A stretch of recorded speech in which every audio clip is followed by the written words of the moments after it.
Okay, hello everybody. Welcome to today's Provincial Training Conference session, all about co-op housing strategies and resources.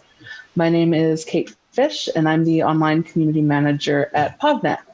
I use she, her pronouns, and I'm a settler of European ancestry, and I'll be your moderator today. This afternoon, I'm joining you from Courtenay, which is the unceded traditional territory of the Comox First Nation, and an area that the Comox people refer to as the Land of Plenty. As you join, if you'd like to share what territory you're joining from in the chat, it's great to see where people are coming from. So the goal of today's session is to get an overview of the law around co-op housing from our presenter, Jonathan Blair's research. Jonathan is a lawyer in the community law program at CLAS with previous experience at Together Against Poverty Society in Victoria and as Crown Counsel with the Ministry of the Attorney General. Before I hand it over to Jonathan, I want to go over a few logistical details. So today we have Tim from the Law Foundation providing tech support in the session. And Tim is available to monitor the chat and the Q&A and to help you with any tech issues that come up for you. So if you have any issues, you can ask for help in the chat or by messaging Tim directly. The session will be recorded and available at a later time. If you have any questions for Jonathan, please ask them using the Q&A button at the bottom of the Zoom screen, and I will field any time-sensitive or super relevant to the topic at hand questions to Jonathan as they come up, but otherwise we'll probably save some time for Q&A at the end of the session. Jonathan has also uploaded his slides and a report for reference on SCED, so you can refer to that later on as needed as well. Now over to you, Jonathan. Take it away. Okay. So I'm not used to these sort of webinar things, and so I'm assuming people are there and can hear me all right. So if you can't, let someone else know, and hopefully we'll fix it. Now, this is a presentation on housing co-op appeal, as the slide suggests. It's not going to deal with a lot of the other aspects of cooperative associations, which are quite extensive. So this is really about the termination of memberships. And I have uploaded what I think is a really handy guide to the Co-op Act, specifically with regards to housing, which I think most of the people who are attending this would be interested in primarily.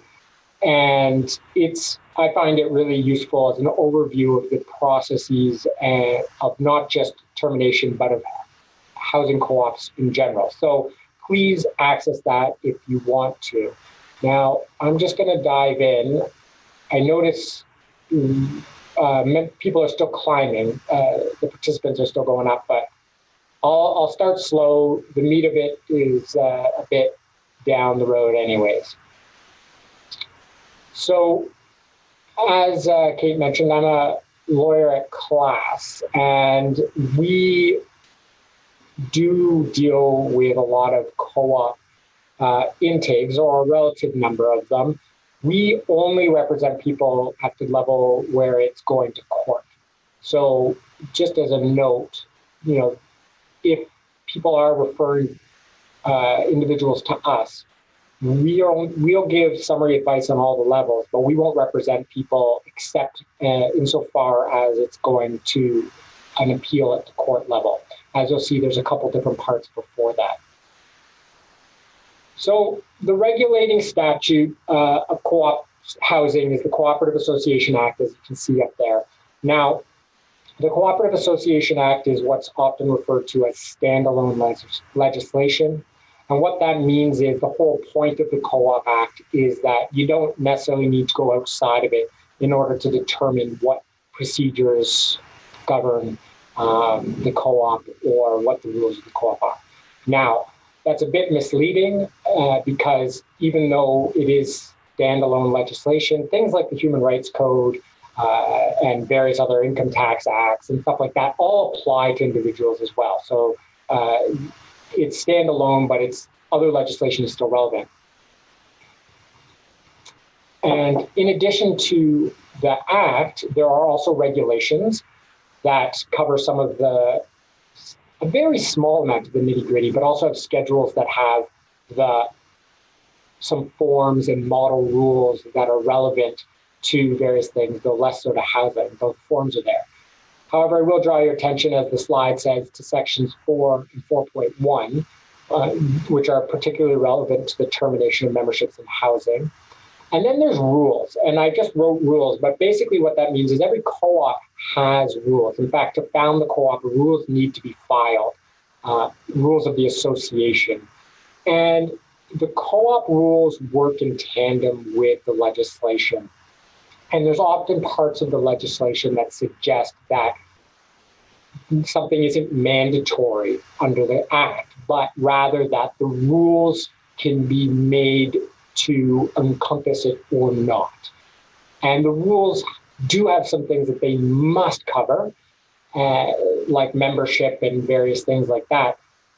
But this is important because sometimes if the rules don't cover it properly, or if the rules are inconsistent with the legislation, then the rules are of no legal effect, or the co-op won't be able to do something that they think they can, like terminate a membership.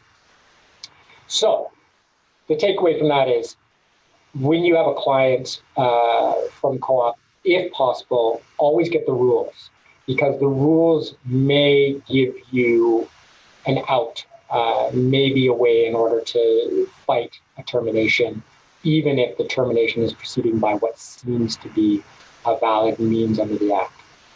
Okay. Now, co-ops, as we said, encompass both housing co-ops and non-housing co-ops. But even within housing co-ops, there are both nonprofit and what might be called for-profit. Is probably not the right way, but there's nonprofit and other co-ops. And not all housing co-ops are nonprofit. In order for it to be nonprofit, it has to have it has to adopt a specific mechanism within the rules for what happens if the co-op winds down. In other words, it ceases to exist. And those are covered by Section 173 of the Act. If those don't apply, then it's not a nonprofit housing co-op. And the only reason I raise this is that a lot of people who are probably on this call deal with residential tenancy matters. And the Residential Tenancy Act, as we all know, has an exception to exclude terminations of someone who's a member in a co-op residing in a housing co-op. However, it's strictly non-profit housing under Section 4A of the Residential Tenancy Act. Therefore, it is possible that if you have somebody whose membership is being terminated in a not non-profit or a for-profit housing co-op, it may be the case that the RTA could apply, and that could give you another avenue to challenge the matter. That being said, and of course, the co-op may not know that, so they may not have abided by the RTA rules, which means you may have a decent case. That being said, the RTB might not know this either. So they may just see co-op and assume they don't have jurisdiction. And there is kind of case law that goes both ways, or it's not even case law, it's RTB decisions. So bear that in mind. If you are going to make that claim, make sure you really point out to the arbitrator at the RTB that this is a for-profit. Show them how you know that, and show them that the RTA doesn't apply to anything but nonprofit. Now, I mentioned already the helpful guide I posted. Just bring that up again. It's a good, nice little summary of a lot of things, and including things we're not going to cover here, and definitions and basics of co-ops in general. And it's short compared to the Act. So recommend it. Okay, let's get to it. Terminations, that's what this is about. We're not talking about the ins and outs of whether to be in a co-op. This is about what happens if someone comes to you and their membership is being terminated in a housing co-op. Well, the first thing obviously to know is that if their membership is being terminated, then the right to live there will also be terminated. And that's said in Section 171 of the Co-op Act. So, you know, the right to occupy may be possible potentially if you're not a member, but certainly if you are a member and you're living there as a member, when your membership is terminated, you will likely cease to have the right to occupy. So there are three possible types of termination. First, you can be terminated for non-payment of fees. Obviously, that's the basic ones. But this isn't just rental arrears. It can be any fees owing to the co-op. It can be charges of various sorts. So, you know, arrears, basically arrears. You can be terminated for a material breach of your occupancy agreement and or any agreement you have with regards to your occupancy of that unit. And you can be terminated for conduct detrimental to the co-op. Now, in 2013, the Act was amended. You used to be able to have your occupancy terminated by having your occupancy agreement, essentially a lease, terminated, which is no longer enough. Now it has to go through the processes under Section 35 through 37, which we're going to go over today. And so the new section that said that that's no longer enough is under Section 35.1. Now, this is maybe important because some co-ops might not have amended their rules. And the rules may still say that somebody can be terminated through the termination of their occupancy agreement without going through other processes. That's not the case, and that would not be upheld likely should it be challenged. So, termination must be provided for in the co-op rules. Now, that goes back to what I said before, in that if the rules don't provide for the clear means for which someone can be terminated, it may be the case that the process that co-op is taking won't be considered legally valid. Now, that might be a little stronger. There are sections in the Act that suggest that you could be terminated, for example, for conduct detrimental, even if it's not provided in the rules. However, if it's not provided for in the rules, it's going to be much, much harder for the co-op to justify that decision should the matter go to court and be challenged. Okay, start with non-payment. As you can see, it's governed by Section 35, as all of these are, and it's listed both in Section 35.3a and 35.3bi. And the reason it's got two is that the Act says that a co-op may allow for termination within its rules. And then it says it may choose one of either option, which basically says you can say termination for just non-payment or termination for non-payment and material breach and conduct detrimental. And that's 35.3b versus 35.3a.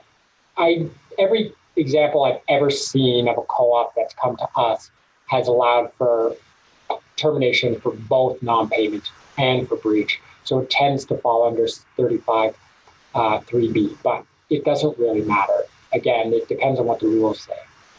So again, I've mentioned this can be for non-payment of rent, occupancy charges, or any other money that's owing to the co-op. In order for the termination to proceed, the co-op, the directors, have to provide written notice to the tenant, to the member, in order to allow them the opportunity to rectify. What that means is they can't just, like in RTB cases, say, here's a notice to end tenancy because you didn't pay on this date. They have to say, we're giving you notice that you owe us money, and please pay it by this time. If the member doesn't pay by that time, that's when proceedings for termination can then proceed. What's a reasonable time? That's going to depend on the situation. You may be able to make arguments right now under COVID that reasonable time is a larger amount. I don't think there's a strict definition of that, but certainly if you get notice, I would say if you get notice that's less than the notice one's given for the meeting of the directors, which we'll see is 7 days, then it's not likely reasonable time. But again, it could depend on the amount owing, it could depend on the reasons for it, could depend on various circumstances, what will count as a reasonable time. Material breach. So this is, most people are probably familiar with a material breach of an agreement related to, tenancy. It'll be similar here, a material breach. Some examples provided in the guide that we saw are, breaching parking regulations or specific rules related to the property. It has to be something that is probably in the occupancy agreement that the person had notice of. It's not going to likely be a breach of something that's sometimes what's referred to as house rules, unless there's some notice of it, but it is possible. Again, it's arguable. So like payment, they can't just issue notice of termination or that the board of directors will look at termination without first giving both notice of the breach and an opportunity to fix that breach, to stop breaching. If that's done, and again, within a reasonable time, the member doesn't rectify the problem, then they can proceed with notice of termination. Conduct detrimental. This one's somewhat unique. As you can see, it's got its own section that sort of suggests it might be something that can always be pursued, even if not in the rules. And conduct detrimental is not defined. So again, it's one of those ones where a co-op that's on the ball will outline it quite clearly in its rules. And if it doesn't, there may be more ability to challenge that going forward. Now, that may not help in the immediate process, but could very well help if the matter goes to court. So it will vary greatly depending on the rules of the co-op. And, that's, again, just heads up, look at the rules, get the rules, look at the rules. Now, unlike the other two, when it's a breach or when it's conduct detrimental and the termination is preceded by that, the co-op does not need to give notice that this conduct is happening and an opportunity to rectify. This is the only one of the three where that's not the case. They will still need to give notice of the termination, as we'll get into, but they don't need to give an opportunity to rectify. So this has more to do with, doing something in the past that the co-op seems to think is really bad, and that, you've some way ruined some aspect of the co-op, and so they're allowed to proceed almost immediately. Okay, so the first step is, in all three cases, is that it goes to a vote of the directors. And as you can see, it's still under Section 35. So the member will be given at least 7 days notice of a meeting of the directors that they will be holding a vote on whether to terminate the membership. Now, in order to have the membership terminated, requires a 3/4 majority of all the directors, not just the directors who are present at that meeting. So that's important, because obviously you could have, a quorum of directors, enough, whatever the rules hold is enough to hold a meeting, and you may have 3/4 of those people voting to terminate. That still might not be 3/4 of all the directors, in which case the termination wouldn't pass. Now, all members have certain procedural rights, which are sometimes called the rules of natural justice, which will be a term we come back to. And these are legislative ones. So there are other ones as well, but even in the legislation, as you can see, you basically you get a certain amount of notice, not just that you're getting terminated, but that there's going to be what grounds you're being terminated on. You have the right to present yourself or have a lawyer or agent represent you. You have the right to make submissions on it, and you obviously get notice of the decision itself. Now, this one here, notice of right to appeal, is important, right? So if the decision goes against your member, they should get the notice of what they can do next. And this is where the ground for the termination will be important, because it'll go two different directions. And we'll see that in a second. I've included Hey there, Jonathan. I just have a question from the audience that's pertinent to this exact topic that you're on. And the few people are wondering if this is something like an eviction for cause, given it's not defined. So is it connected to bad behavior or some other kind of like criminal activity, or? So it could be both, right? Or either. So obviously criminal behavior that's detrimental to the co-op could clearly fall within that, as it's not clear it's exactly analogous to cause, because there could be some things that we may not generally consider as being enough for an RTB cause. For example, maybe saying bad stuff about the co-op. That may be enough for conduct detrimental. We don't know. It'll depend, for example, on the rules, but you could imagine to some extent wrecking the reputation of the co-op may be relevant. But again, it's not defined. So it's one of those things that will vary from circumstance to circumstance, but yes, it's kind of like cause. But so is material breach. So they're both kind of like cause, but one has to do with basically some form of contractual agreement, and one has to do with something different. It's probably more like causing some sort of significant interference to the right or property of an owner or other tenant under the RTB. That kind of vague interference. Gotcha. Thank you. Okay. So I'm just going to point out, I've included a case there, Hengari, and there are other cases. It references one called Kelly, but I just did this one because it was successful. And this was a case that was successful appeal of a termination decision on the basis of the rules of natural justice. And they give a very, very quick summary of what's expected on the rules of natural justice in those paragraphs I list there. And, to summarize, we have all these statutory ones, but the general gist is not only do you have to meet these statutory ones, but like in any legal proceeding, generally, what we say is the person has the right to make full answer of defense. So they have the right to know the case against them and to, be heard, to make their position against them. If those things aren't present, along with these statutory requirements, then it's possible that there's a breach of natural justice or a breach of procedural fairness.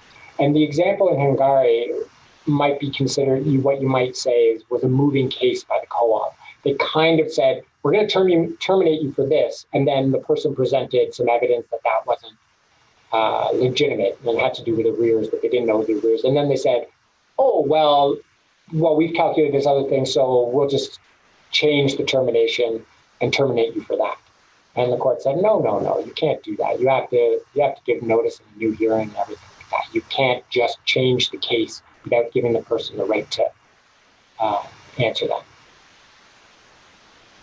Okay, so for terminations other than non-payment, if the directors vote to terminate and give notice, you have 7 days to go appeal to the membership. In this case, it does not go to court. It goes to a general meeting of the membership. And you have, as it says here, 7 days to give written notice. It doesn't seem to have to be in any particular form, just has to be written notice that you'd like appeal to the membership. And if you make that notice of appeal, then your membership in the co-op, and therefore your right to occupy, continues until the members themselves decide the matter one way or the other.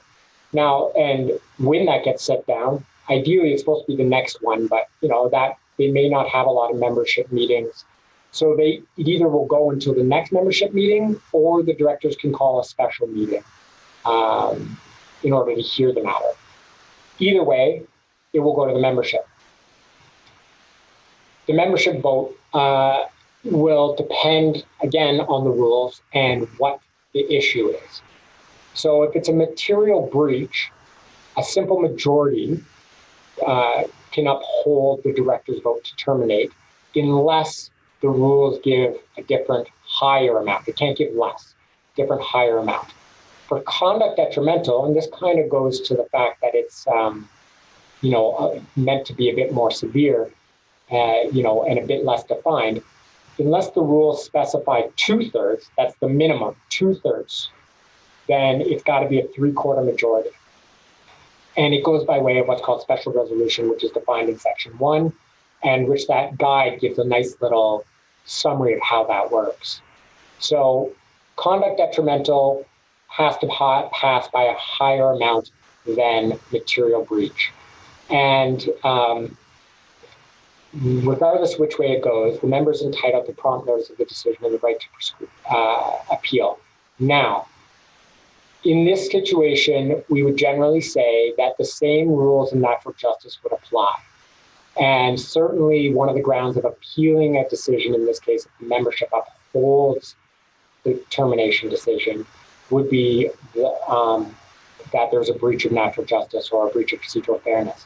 So what that means is, and again, we don't represent people at these membership meetings, but theoretically, just like in a director's meeting, it may be possible for the individual, or probably should be possible, for the individual to be represented by an agent or a lawyer. Now, that being said, we have seen situations where individuals come to us saying they were not allowed to have an agent with them in the general meeting, that they were told that some reason the general meeting was confidential or something like that. If that's the case, then that may provide a basis to appeal. So it's something to keep your eyes out for. Again, a lot of these smaller co-ops may not have gotten legal advice, and they may be running it according to some conception they have of the proper way to go, and not be thinking about how to appeal-proof their decisions. So in those situations, asking whoever's coming to you about the specifics of what took place in that hearing, were they represented, did they ask to be represented, were they given the opportunity to provide submissions? It's the same sort of things that we see here under the rules of procedural rights. Finding out whether those things occurred or were allowed to occur, because sometimes if you choose not to have them, it doesn't matter then. But were you allowed to have those rights? That can be important to whether or not you'll have a ground of appeal.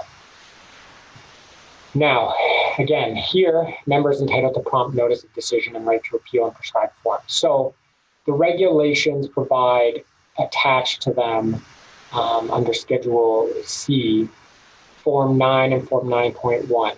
Form 9 goes to an appeal from membership vote, and 9.1, an appeal from termination for non-payment. But both of them have to do with the right to appeal to the court, which we'll go to now. So if you are terminated either by the membership for breach of a material condition or conduct detrimental, or by the directors for non-payment of arrears or anything, then either of those have to go to the BC Supreme Court. And you have 30 days to apply to appeal those, either from basically when you have the final decision on termination, either for the directors on non-payment or the membership in terms of the other two grounds. So in that case, you have to file, as I said, with the BC Supreme Court in one of the forms, either 9 or 9.1, you'll be given. And well, those are the right to appeal. This bottom one is useful though, because it does cost money, as you all know, as with petitions for judicial review, to file a notice of appeal, and we'll get into how to do that. To file a notice of appeal with the BC Supreme Court, you do have to pay. And, it's often a couple $100, give or take. $240, I think, was what I heard last for this.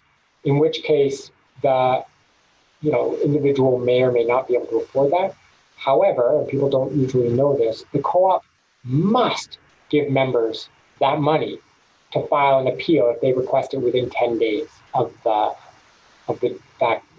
notice that they were terminated. And this is under the regulation section 4.1b that I pointed to at the beginning. So that's a really useful thing to know.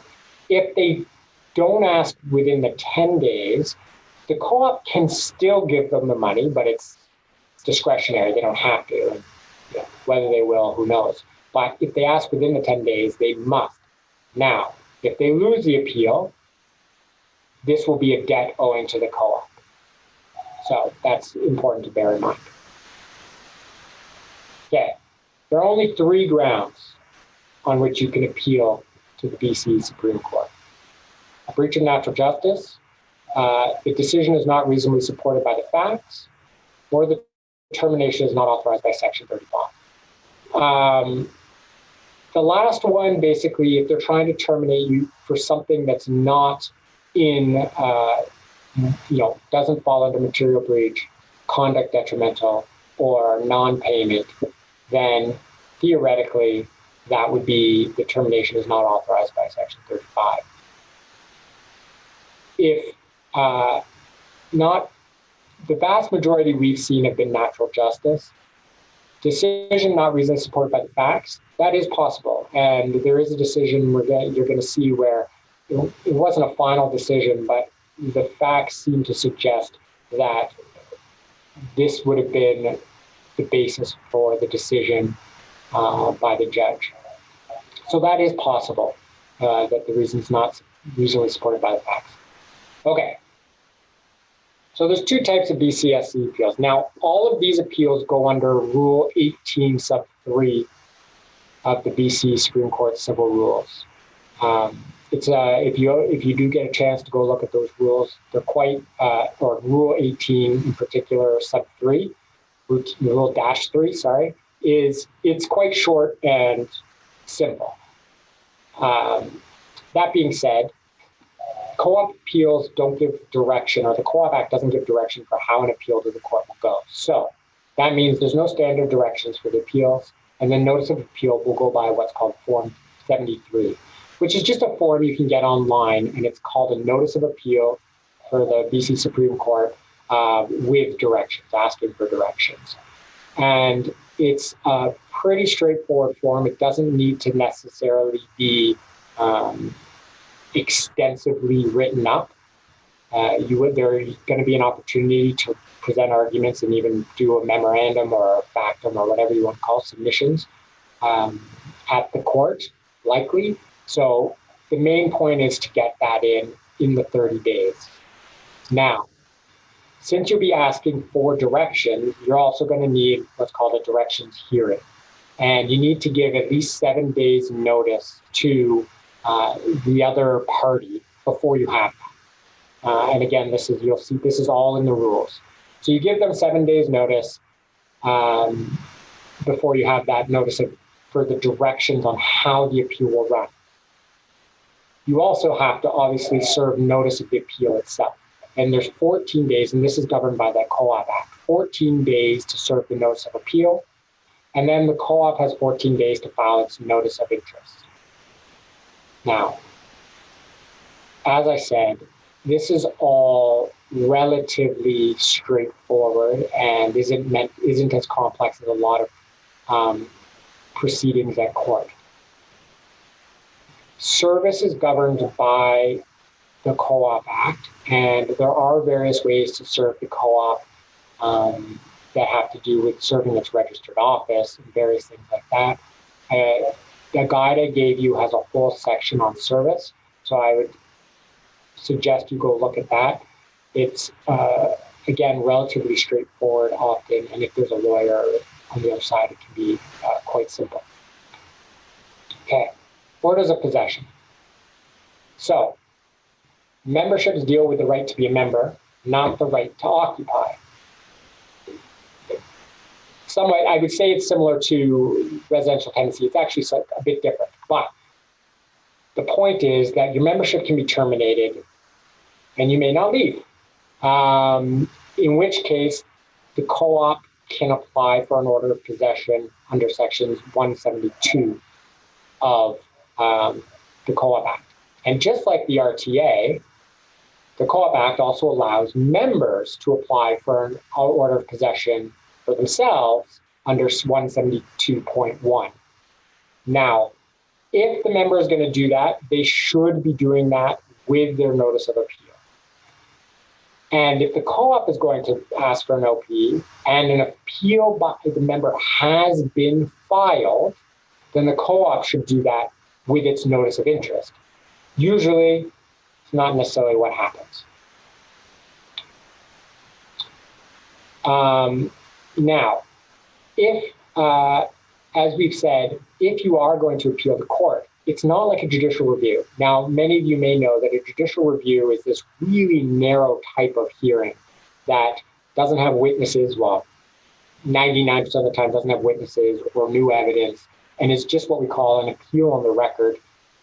And it's not even an appeal because there's usually so much deference given, and there's a standard of review, often patent unreasonableness, things like that.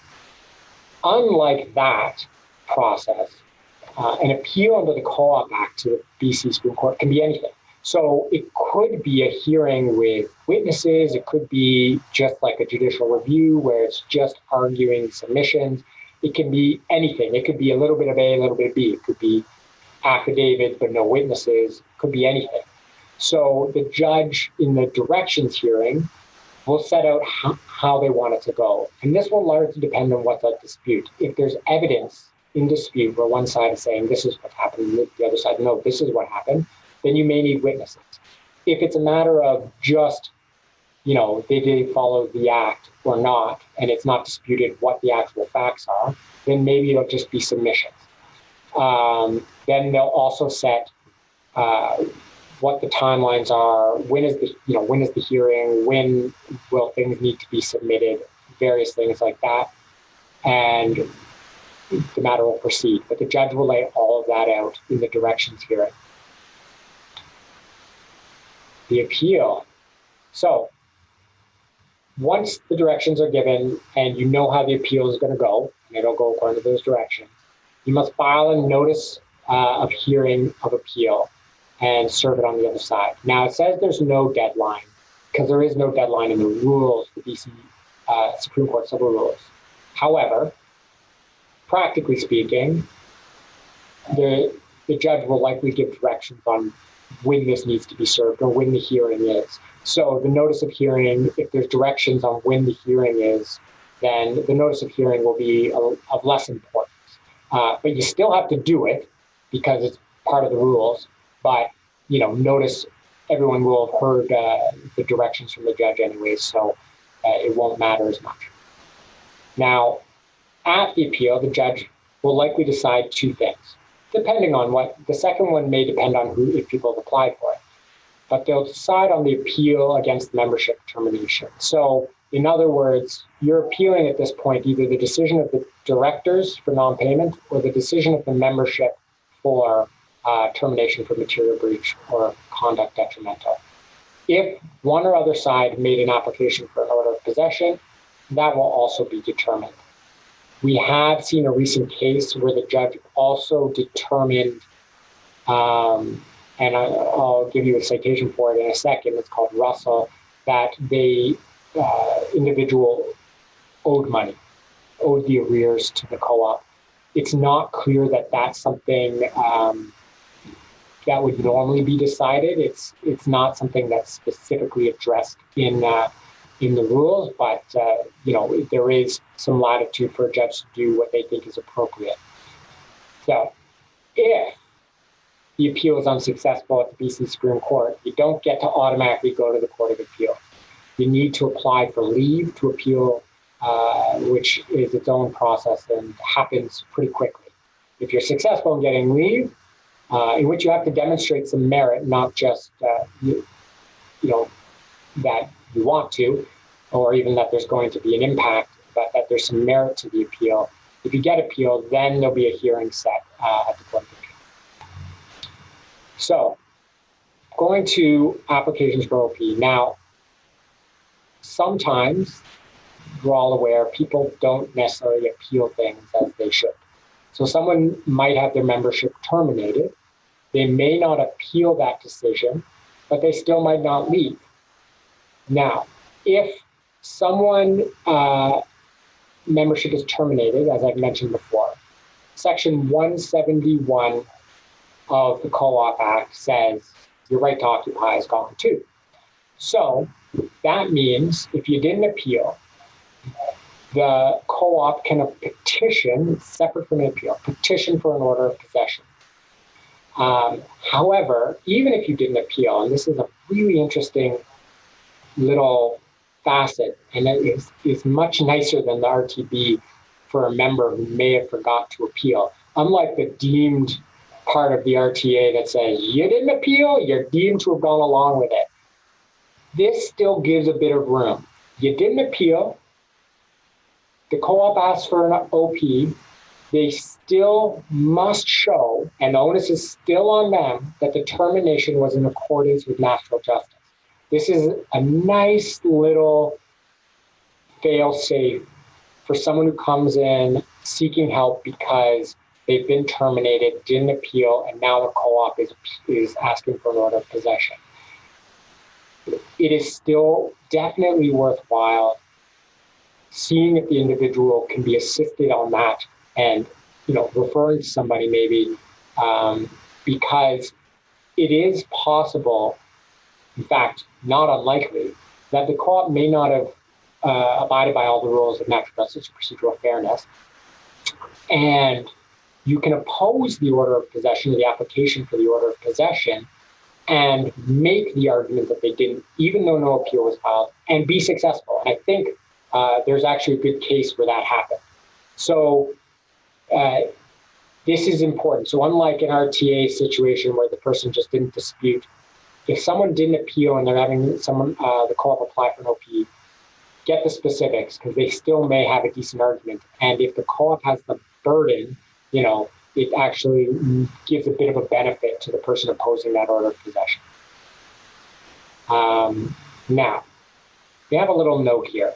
This was an interesting case. I just gave it's a co-op, and that's just the member's name. It's actually the estate, as you can see. So the member had died, and their child and spouse continued to live there. And the co-op wanted to remove them and sought an order of possession. It's a really kind of messy decision because they tried a summary judgment and the judge made a bunch of comments, but sort of just found that they didn't have enough evidence to make a summary judgment, so it would need to go to a hearing.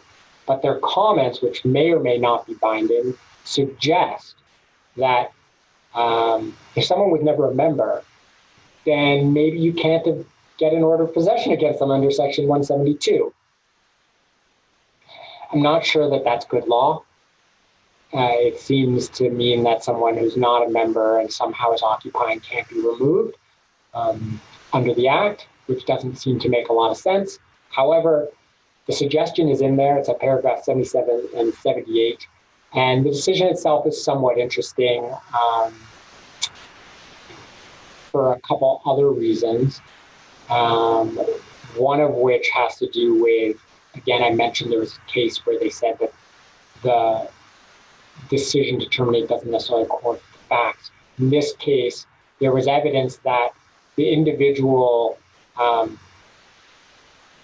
had the directors agree to make them a member. And then there was a bunch of technicalities that the co-op tried to bring, saying, well, that wasn't the membership committee that said that, it was this, that. And the judge was like, that's not written anywhere. Okay? This person just got this email. And they also suggested something else, which we're going to get to, that potentially in this situation, they could have brought an oppressive conduct application, which I'll talk about in a sec, which I'm not sure the judge got right. So that being said, interesting possibility that if someone is arguing that someone's not a member and therefore shouldn't be allowed to have to occupy a unit in the co-op, it may be possible to say, well, then you can't apply under 172 because that's only to remove a member. It might be a trick. Who knows? Relief from forfeiture. Okay, we're getting to near the end. So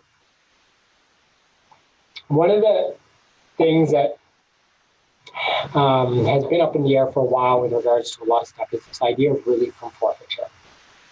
Relief from forfeiture is a concept that comes from the Law and Equity Act and goes back to some equivalent old act in England or something that essentially says, well, it just says the court has this sort of latent jurisdiction or inherent jurisdiction to say, sometimes we can say, you know what, you get another chance. Even if the law is against you, even if you should be, all the law says you should be terminated, if it just doesn't seem fair for some reason, the court has the power to say, nah, I'm going to let them stay. So the thing about that is that it's not clear if it's available in the case of a co-op. And the reason is that it's an old common law that has been found to not apply when the forfeiture or the penalty comes from statute itself. So when the legislature or parliament says, this is what needs to get done, this is the penalty for if you don't do it, you can't get relief from forfeiture for that. Now, there's a case called Ganetano, and I've got that from the Court of Appeal, and that was a residential tenancy case where relief from forfeiture was argued in the case of an eviction. And the Court of Appeal, in no uncertain terms, said, nope, relief from forfeiture is not allowed under the Residential Tenancy Act because that's a comprehensive system governing all terminations and rent and everything like that. It's not anymore a common law contract. It's governed by statute, therefore statutory forfeiture, therefore relief from forfeiture doesn't apply. So, in this case called Scipio, relief from forfeiture was granted with regards to a co-op termination. However, a separate case, unrelated in any way, called West, saw Ganetano and applied it, but did not see the Scipio case. Recently, this Russell case that I've already mentioned from this year, relief for forfeiture was argued, and the Scipio case was given as authority for saying it is allowed.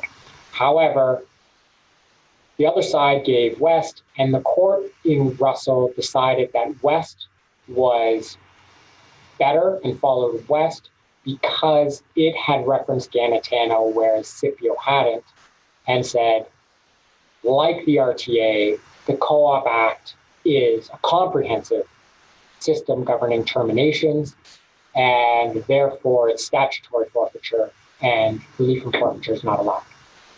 Now, this case has had leave to appeal granted on this issue.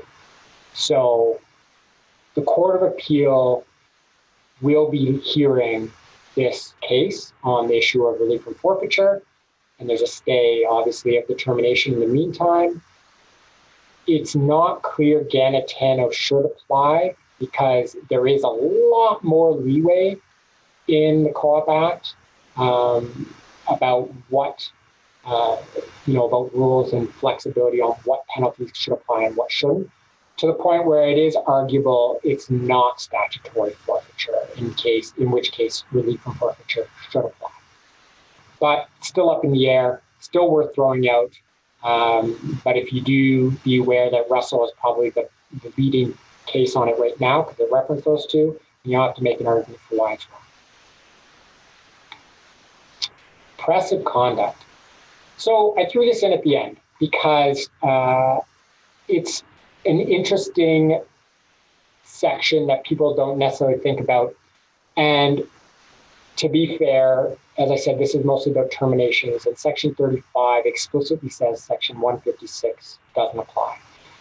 So why bring it up? Well, one does seem to be mentioned in this Van Calsbeek estate case, that even if you couldn't necessarily raise it as a ground to challenge directly a termination, you may be able to make a separate application with regards to the conduct of the directors or the membership.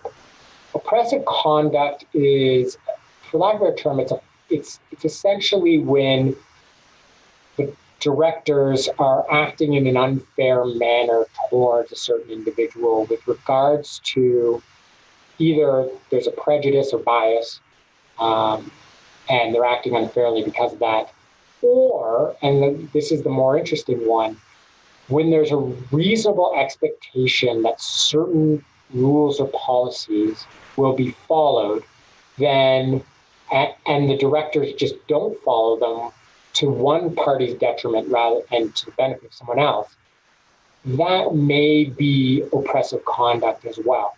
And so we get these cases often where someone feels like, and legitimately often, that the directors don't like them, and they're getting the raw end of the raw end of the deal. And there's a case here called Potter.